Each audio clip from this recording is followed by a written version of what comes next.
Já fazem 25 anos, desde aquele nosso primeiro encontro de 1990, quando pela primeira vez fizemos uma reunião em São Paulo, no Hotel Danúbio, para discutir a organização da esquerda na América Latina. É a primeira vez que eu, particularmente, presencio uma reunião da importância dessa realizada no Brasil, juntando setores extremamente importantes dos partidos democráticos e de esquerda do nosso continente. Partido Comunista, Chile, MIR, Nelson Gutiérrez y Livio Pérez. Por el M19 deberán llegar Germán Rojas y Amparo Erazo, Partido Comunista Cubano, Carlos Aldana Escalante, Roberto Regalado, Rafael Hidalgo, Germán Sánchez. Olhando nesses 25 anos, é que a gente percebe quantas pessoas que participaram daquele primeiro encontro, quantos partidos participaram que já chegaram ao governo. Em função da unificação de discurso, da unificação de diagnóstico que nós fizemos, que permitiu que a gente conseguisse, a partir, do final dos anos 90, eleger companheiros como Chávez. Eu recebi a invitação para assistir em 1995 al Foro de São Paulo, y una de las personas a las que conocí fue, en aquella ocasión yo conocía a Lula, entre otros, y me llegó alguien a mi puesto ahí en la reunión, y yo le dije, ¿quién eres tú? Raúl Reyes, uno de los comandantes de las Fuerzas Armadas Revolucionarias de Colômbia. Você podia prever, por exemplo, uma América Latina assim: Fidel, Chávez, Morales, Bachelet, Correa, quem mais? Todos de esquerda na América do Sul. Você podia prever que isso ia acontecer? Prever não, mas nós já lutávamos por isso e já trabalhávamos por isso, inclusive porque nós criamos o Fórum de São Paulo, que lutava para isso. Depois criamos ainda o Grupo de Marbella, que é o nome da cidade, do hotel onde nós fomos no Chile, que se reuniu. Todos depois foram eleitos presidente da República. Todos foram. Todos. O Ciro Gomes, que participava, e o Galtemo Cárdenas ainda não foram, mas o Fox foi, o Lagos foi, o Tabaré Basque foi, certo?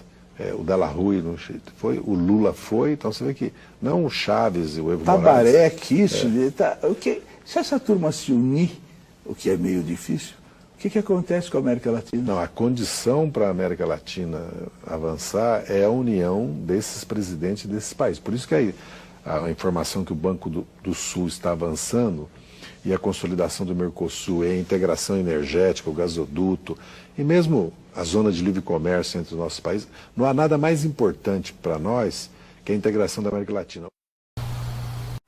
Colocando toda a modéstia de lado, mas dizer que eu fui o autor desse dispositivo, que me foi sugerido na ocasião até pelo ex-governador de São Paulo, governador Franco Montoro, não é? Que era fanatizado, digamos assim, por essa ideia de uma integração entre os países da América Latina. Nós levamos tão a sério essa integração latino-americana de nações que nós não ficamos apenas na palavra.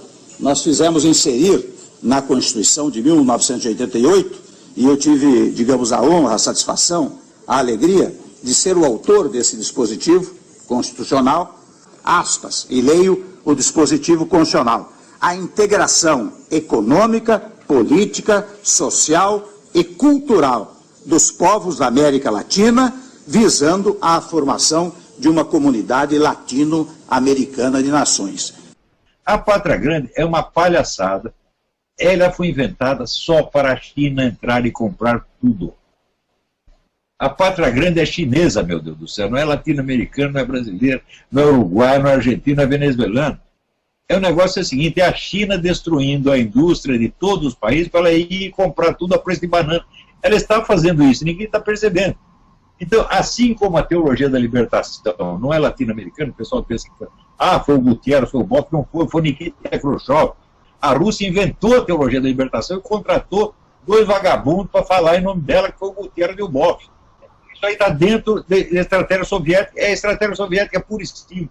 Atualmente, a história de Pátria Grande, veja o que está acontecendo em toda parte. Os chineses estão comprando tudo no Brasil. Tudo. Então, isso não é uma coisa da América Latina. É um plano que vem de fora.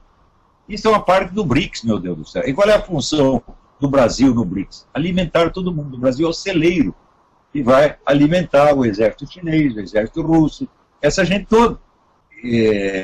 A destruição da indústria brasileira, que é uma coisa notória, obedece a esse esquema. É com fundamento na estrutura fundante do Estado brasileiro que nós participamos deste organismo, da Unasul e outros organismos que visem a criação de uma nação latino-americana. Existe um grupo de nações que é o chamado BRICS, que é Brasil, Rússia, Índia, China e África do Sul, que tem o seu próprio projeto globalista. Na verdade, é o projeto russo-chinês. A gente fala BRICS, é quase um eufemismo. Na verdade, é Rússia e China. O resto não pode absolutamente nada, ainda que tenha, vamos dizer, algum vigor econômico, como sem dúvida o Brasil tem, a Índia tem, a África do Sul tem, mas militarmente não são nada comparados com Rússia e China. Então, o BRICS não é nada mais do que o esquema russo-chinês maquiado.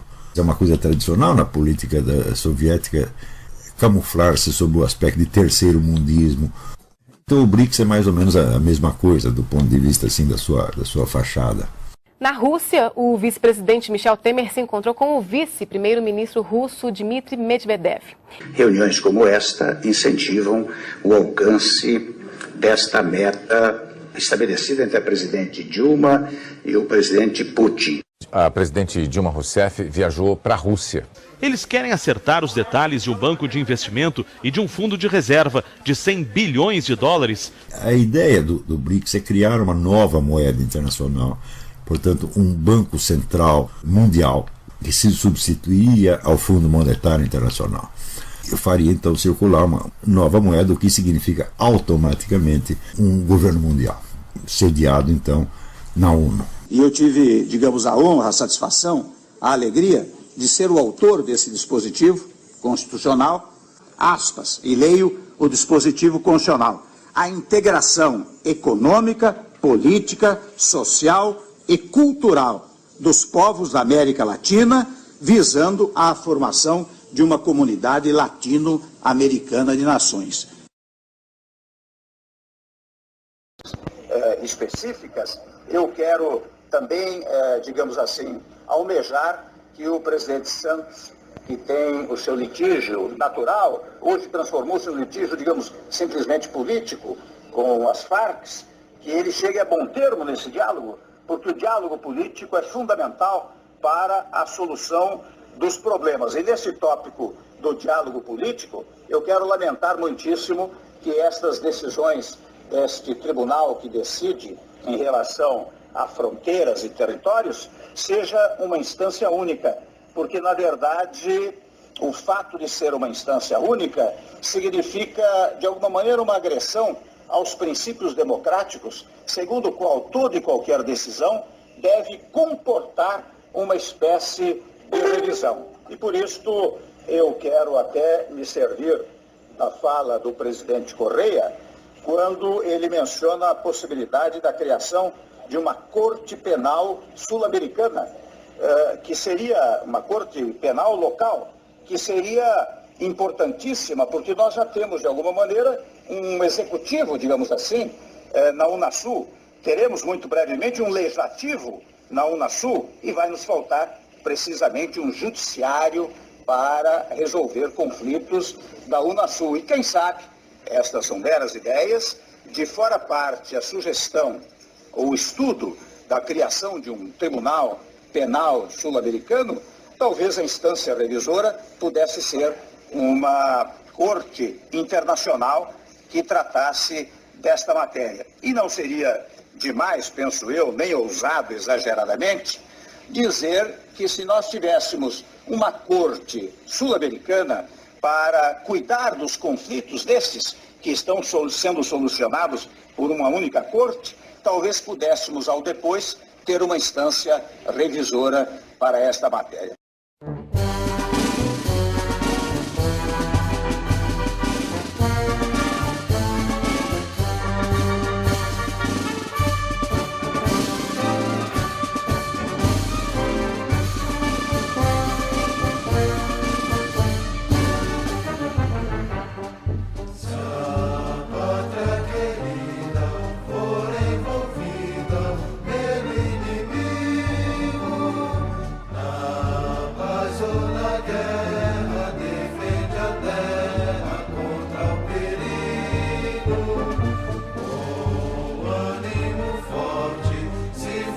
Preciso enfrentar a morte.